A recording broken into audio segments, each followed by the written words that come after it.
All right, I hope everybody's doing okay. And today we're continuing our discussion over other health impaired, the higher incidence disabilities. Um, so these are this is an interesting disability. It seems like it's a dump truck disabilities. Like, they said, okay, where do we put all these? And you kind of throw them into one thing. So we're going to walk through these elements. And I need to share my screen with the group online. I did.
Professor?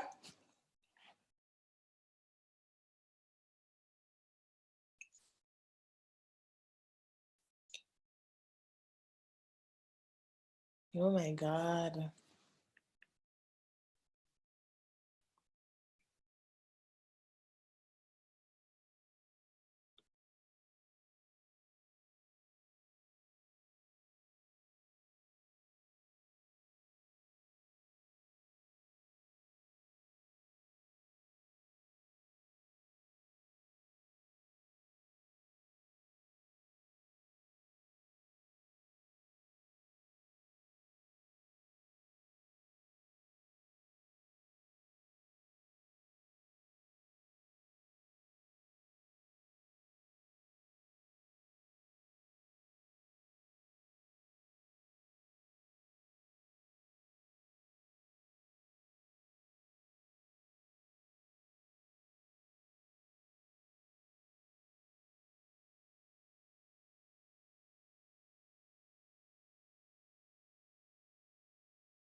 I'm going to unmute.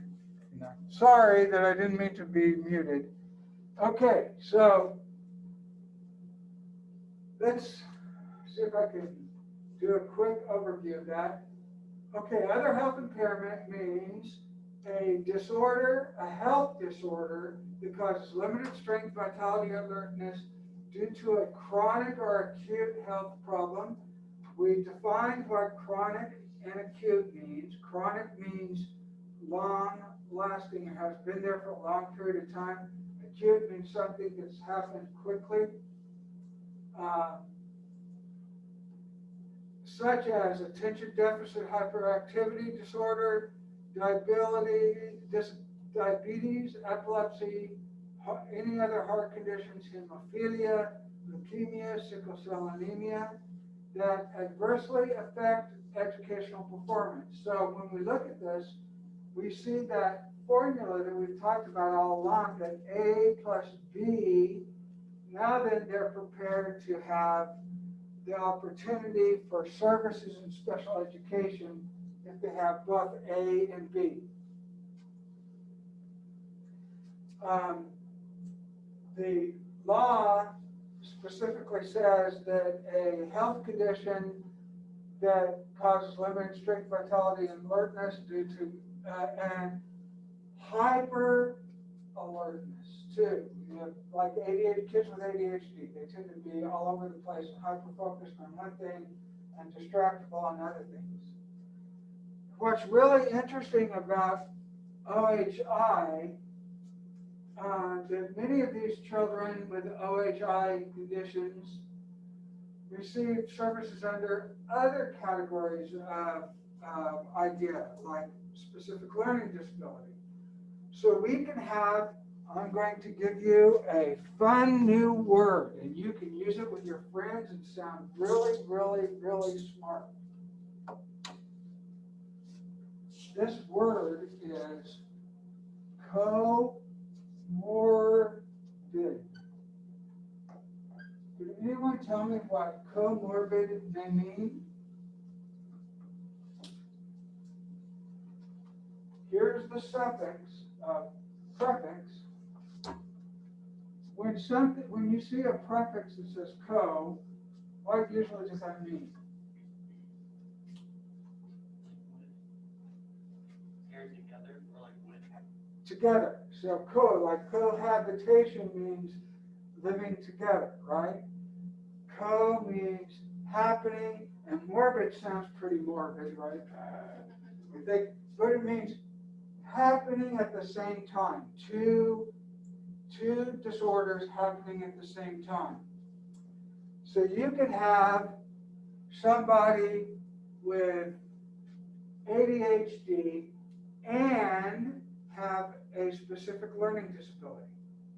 So LD, SLD, and OHI are comorbid disorders. What we see a lot of the time is kids with autism spectrum disorder and speech and language impairment as comorbid disorders. They go hand in hand. They're happening at the same time.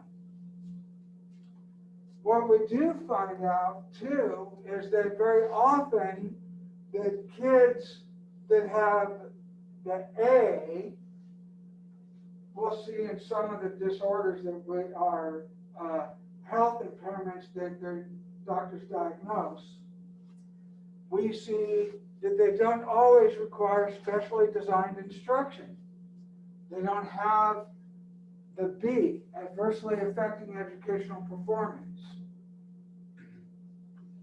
So for the recording and for you guys in virtual land, I forgot to mention that we had talked about the FIE team, the full individual evaluation team. The full individual evaluation team normally is a general education teacher of the child, a special education teacher, parent information, educational diagnostician, speech language pathologist, or a licensed specialist in school psychology to do the evaluation specifically. In this case, for health impairments, a medical doctor must be included and it's just information coming to the team, rest of the team, from the doctor. Cannot be a nurse practitioner, must be a licensed physician, either a medical doctor or a doctor of osteopathy, a DO. Those are the two licensed physicians in Texas. Cannot be a physician's assistant, has to be a doctor that has gone to medical school. So that's an important piece. Okay, so I think I covered everything that was not recorded now, right? We'll get there. All right, so these are the components of the IDEA definition.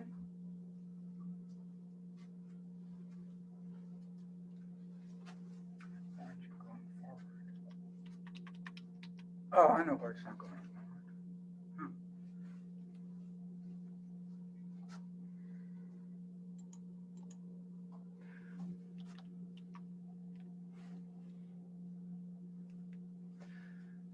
Okay, so what we're going to do is that we're going to,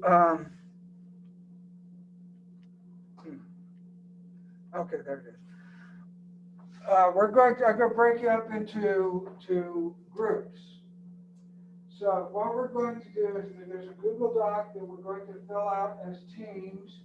Each of you in your groups are going to be working on a group of different health impairments, and you're going to define the health impairment, and then you're going to identify how each of these health problems cause the individual to have limited strength, vitality, or alertness, including a heightened alertness to environmental stimuli that results in limited alertness in the educational environment. You like the way they kind of twist that word? That's the ADHD, doesn't it? Heightened alertness to environmental stimuli. That means distracted by stuff. Isn't that what that means? It's legalese. So, and then how does that health problem adversely affect a child's educational performance? So that's what you're going to do in your groups. Your groups are there's going to be 4 groups, and you'll see that the numbers after the group is going to be, aligns with what conditions you're going to look at. So group 1, you're going to look at asthma, Tourette syndrome and other tic disorders, nephritis, and fetal alcohol syndrome. Group 2 is going to do ADHD, diabetes should have been. Group 2, you're going to do ADHD, 6 is childhood heart conditions, 10 is rheumatic fever, and 14 is dysphagia. Group 3, you're going to do epilepsy, seizure disorders, heavy metal poisoning, lead poisoning, sickle cell anemia. Actually, I'm going to remove sickle cell anemia out of that. You guys do diabetes instead, okay? So group 3, you'll do, I kind of got it messed up there. And migraines. And group 4, you'll do cancer, allergies. Oh, there's diabetes, never mind. Forget what I said before. Just follow do you see what I'm asking you to do? Go figure. You know, I mean, I'm a little ADHD today. So I'm going to break you guys up into breakout rooms. And let's see. Breakout room, there we go.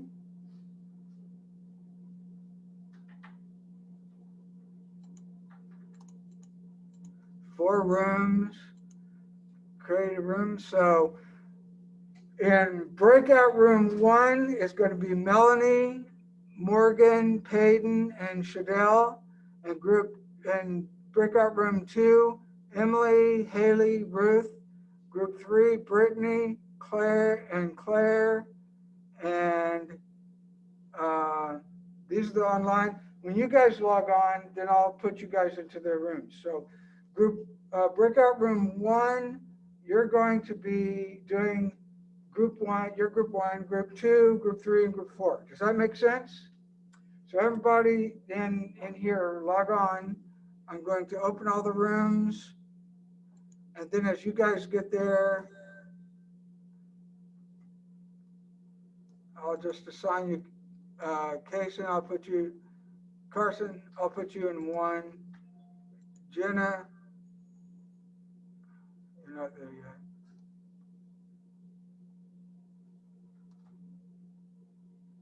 Jenna, I'm going to put you into 2. Joshua, you're in 3. Haley, you're in 4. Then I'll go again. Kaylee, you're in 1. Aiden, you're in 2. Neely, you're in 3.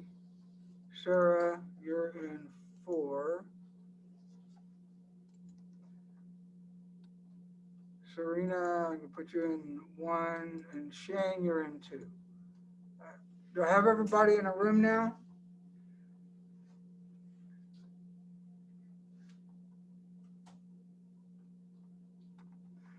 Here, let's go back to, there's the document. Let's click on the document.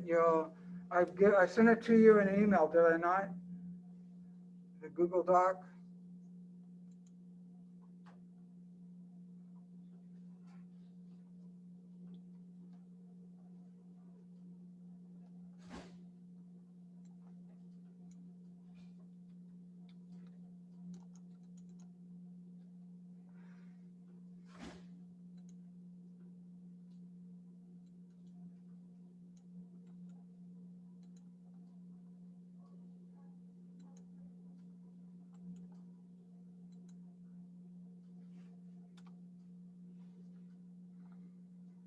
So there's the Google Doc.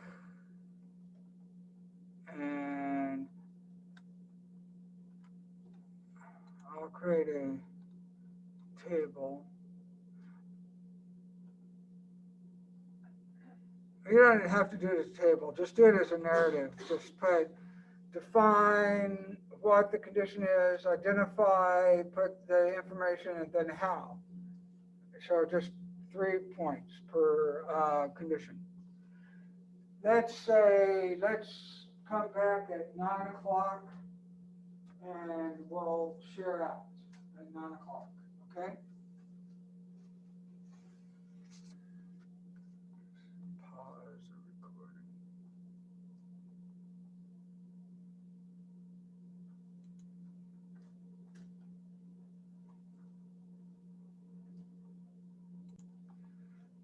So what we're going to do is that I'm going to let you guys in the groups share what you found about the different disorders, the impairments. We'll start with group 1. Group 1, we'll talk about asthma. So who's in group 1 that wants to share? You group 1? Share? We just said it's a respiratory condition, microspasms, it's because students in our school during flares, and they would be unable to participate and just can also interrupt sleep for students, which may contribute to a lower overall performance. So asthma is one of those things that's kind of, I don't know if anybody has asthma in here. I have a cousin that has asthma real bad, and cyclically, like when pollen's really bad or mold's really bad, that she has more problems than not. And only during those times would she need extra support. I had a young man that had very severe asthma, and he had to have a special bus to ride in because he lived out in the middle of the country and they rode on dirt roads and stuff, so he had to be on a climate controlled bus, which that's only air conditioning you find only on the special ed buses. You know, everybody else, the big yellow dogs, they don't have the air conditioning. It's put the windows down, drive 60 miles an hour, you know, 360 air. So we had, so he had related services of the bus, and then we needed to provide an air circulation system that was portable by his desk, and then he could move it with him as he went from class to class. And so we bought that. That's all he needed. He didn't need special instruction. He just needed special accommodation. So that's what we did for that young man. He was fully involved in general education with the head. So he was served under Section 504. Not an idea. But sometimes asthma is so significant, especially the medications, they can cause a hyper-focus, a lack of attention, distractibility, many of the symptomology that we see in ADHD. So we need to be aware. Kids with medical conditions could have an individual medical plan that the nurse and the teacher must know what's going on. Because, say, asthma, if there is something significant there, they can stop breathing, correct? So you need to know what to do for that person. So that's a very important piece. So that's one of them. Okay, group 2, you had ADHD. Who would like to share about ADHD?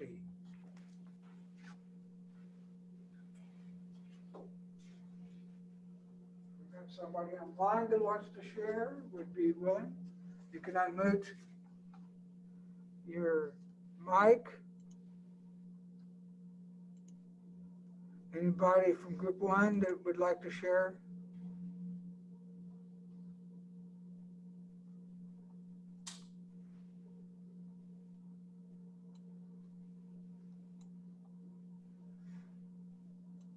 Okay, so I will jump in on it's. This is a neurological disorder, ADHD. What we're finding is that the brain is the current research in ADHD is very interesting. When we look at the lobes of the brain, you've got the frontal lobe, you've got the temporal lobe, occipital lobe, and the parietal lobe. The brain, here is the brainstem and the brainstem and the spinal cord. This is the first thing that is produced in a child as they're being developed. The brain develops from this way forward. What we're finding is that the frontal lobe is the last to develop. In girls, it develops about 19 to 20 is fully developed. For guys, usually about 22 to 25, it gets fully developed. That's why you see so many guys jumping off of buildings with a bicycle onto a trampoline into a swimming pool.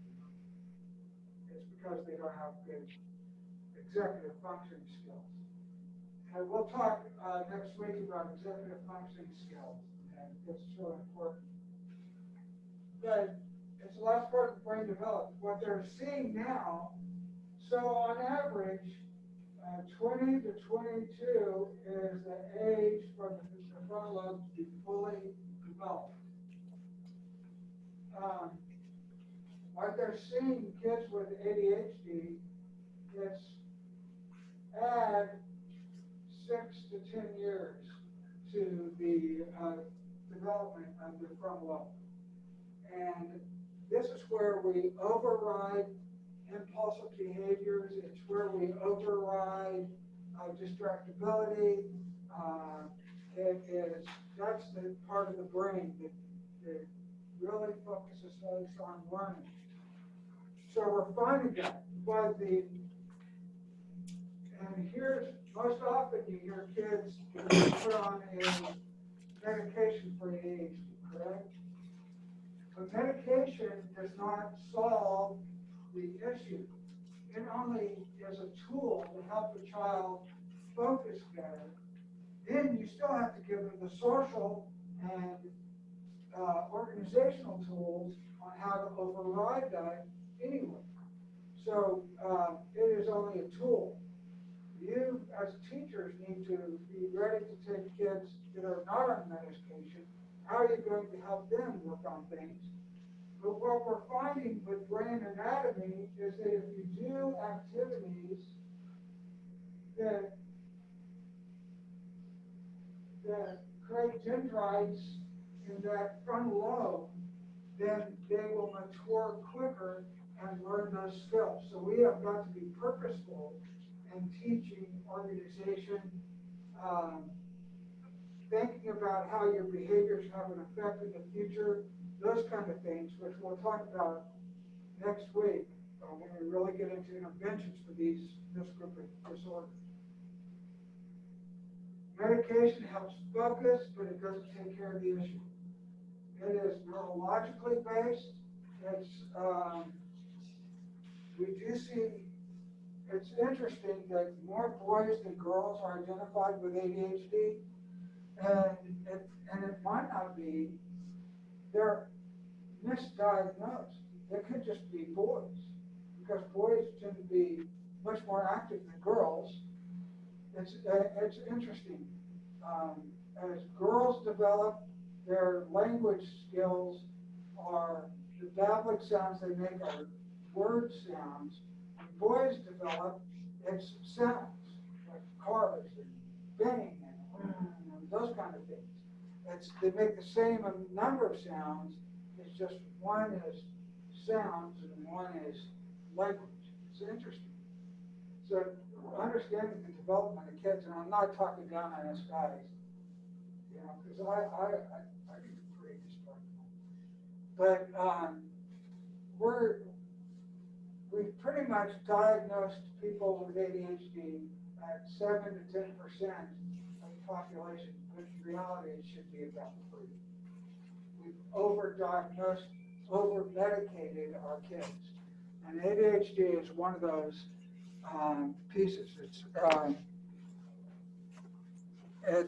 there.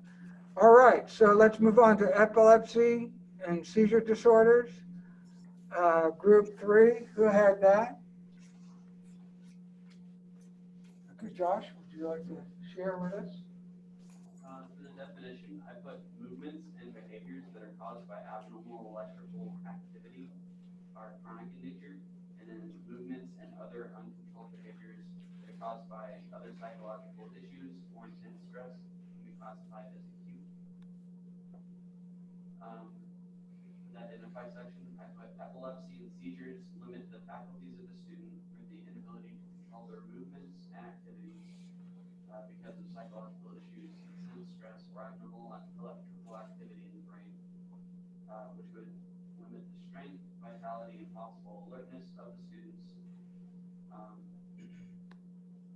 and because there's little to no way to contain the behaviors and movements. And then for how, I put recurring seizures cause the student to separate themselves from the immediate area or task at hand.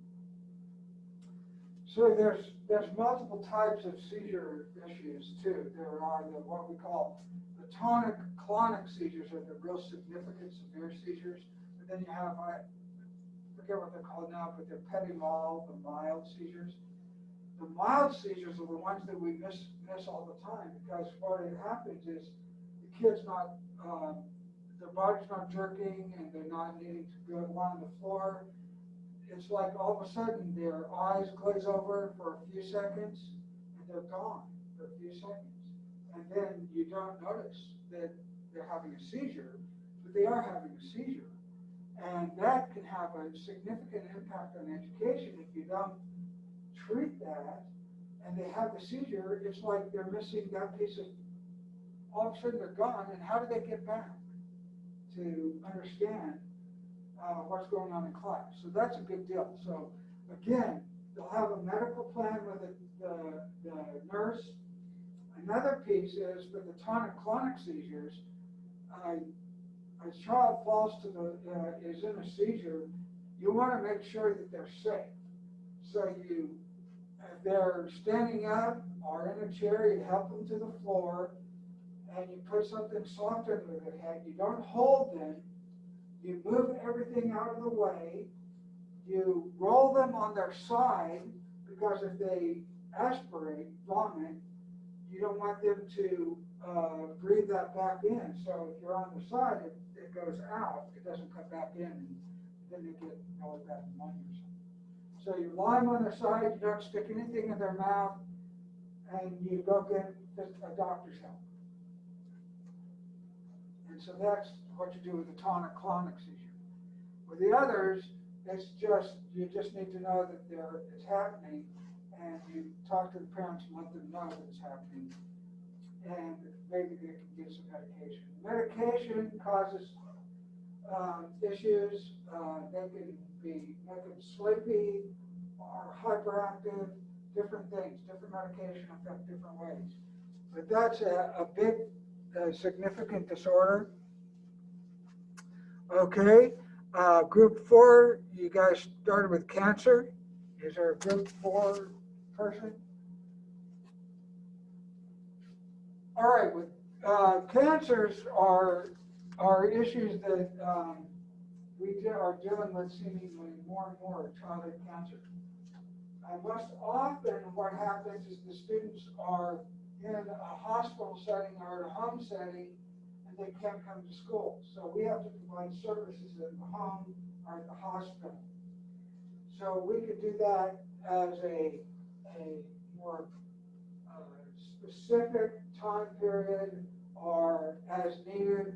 If they're going to be out 6 weeks, in and out, going to treatment, then you can provide the services at home. But that's the main thing. It's a medical diagnosis, and we'll treat them in the home or hospital setting.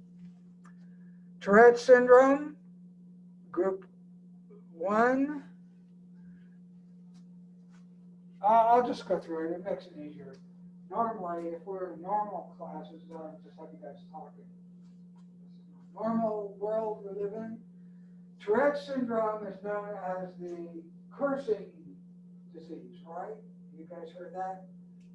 But that's only a very small percentage curse. They will have a vocalization tics. Very often it's words. It can be curse words, but most often it's yips or barks or something like that. Not necessarily words. A friend had a friend that had Tourette's, and he said that his friend, when he would get nervous, he would go, "Hey, you." That was his tic. "Hey, you." And so think about that. He's maybe in a parking garage, walking out, and he has that "Hey, you" tic. That would be kind of odd. But that's a thing, you know. I mean, we just have to be aware of it. It doesn't affect too much at school. It's just a lot of times you need to let the child talk about their disorder and say it's not catching. It can cause destructibility. The medication can again cause destructibility.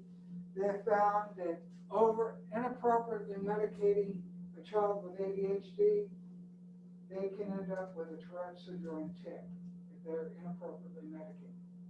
That's a side effect of the medication, cause Tourette's. Tics it could be, I knew a very intelligent special ed director. Her tic was, she would do this a lot. That was her tic.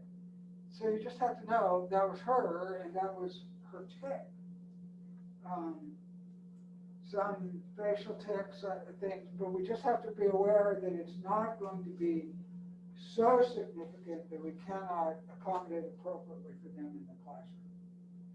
But we need to let the other kids know, because socially it becomes a problem, you see? So kids, we do a lot of allowing the kids to share about their disorder in the class. Heart conditions are very similar to the cancers that we allow kids to be served at home and at school. We're seeing a lot more heavy metal poisoning. Things like lead isn't so much anymore, but other heavy metal poisoning like mercury that we find in fish and other foods, the mercury that's in the environment. So those are some issues. And what we see with that is the delayed processing, delayed intelligence, those kind of things. But if we give them proper medication and proper strategies in school, they do fine. Allergies can be a big deal, especially nut allergies and stuff, that now a lot of kids are having the disorders with nut allergies. We just need to be aware of the allergy and what the problem is. This is again where you need to be in discussion with the nurse, have a individual medical plan. What happens if a student gets around an allergen and they go into anaphylactic shock? What are you to do as a teacher? You'll need to be trained on how to give what's the shot? Yeah. So you need to be trained on that, because there's some really significant allergies out there for the kids. So that's a issue. Nephritis is a kidney disorder. We don't hear it a lot, but it can cause a lot of very significant pain.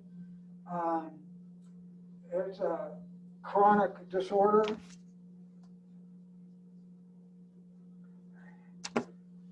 My phone goes right to my hearing aids, and it's like it yells at me. It's probably like, your car service warranty's up. So that's nephritis. Again, it's a chronic disorder, and it can have some significant issues. Rheumatic fever can be an acute thing. It's an inflammatory disease. We've got vaccines now for rheumatic fever and whooping cough and those kind of things. So it's more of can cause long-term effects if they have it. So we need to be aware of those things. Sickle cell anemia, it used to be a race-identified disorder. Now we're finding it in all races, but it can cause weakness and the way that the blood vessels grow. Again, it's another piece. Fetal alcohol syndrome is a chronic syndrome. This is the only syndrome that can be prevented fully, and it can be fully prevented by the mother not engaging in drinking alcohol while their child is in utero. This is interesting. Their brain, their head are much smaller. They usually have intellectual disabilities. They have very specific physical things that we look for. Dysphagia is a swallowing disorder, and usually is associated with maybe a stroke or something. And so speech therapists are involved with these folks. Migraines, if you've ever had migraines, then you know for kids it can be debilitating. So it can be chronic or acute, off and on, not. Then we look at other, not just only HIV/AIDS, but now with COVID-19 and those kind of things. we're needing to be more aware of the viruses that are out there. So, again, this is not the full list of disorders that could be in this category. This is just some. I just wanted you to be aware, these are medical diagnoses that have to be identified and have adversely affects the educational placement of the child. And so together, you have to work together to provide the best service for these kids. Very often, it's not an academic intervention, it's more environmental or medical or something. But you guys are, teachers are more than just teaching academics, correct? You're teaching social, you're teaching safety, you're teaching medical. These are some of the things that come along with it. So they're included in this category when it becomes significant and et cetera. So any questions over this? On Thursday, we're going to talk about intellectual disabilities. Well, no, other health impairment. We're going to start talking about emotional disturbance. There's a high incidence disability. On Thursday, we'll talk about ED, and then next week, we'll start talking about interventions for this group of disability categories. Does that make sense? Any questions? Good? All right. I'll see you guys virtually online on Thursday. I'll see you guys online face to face. Well, see you soon.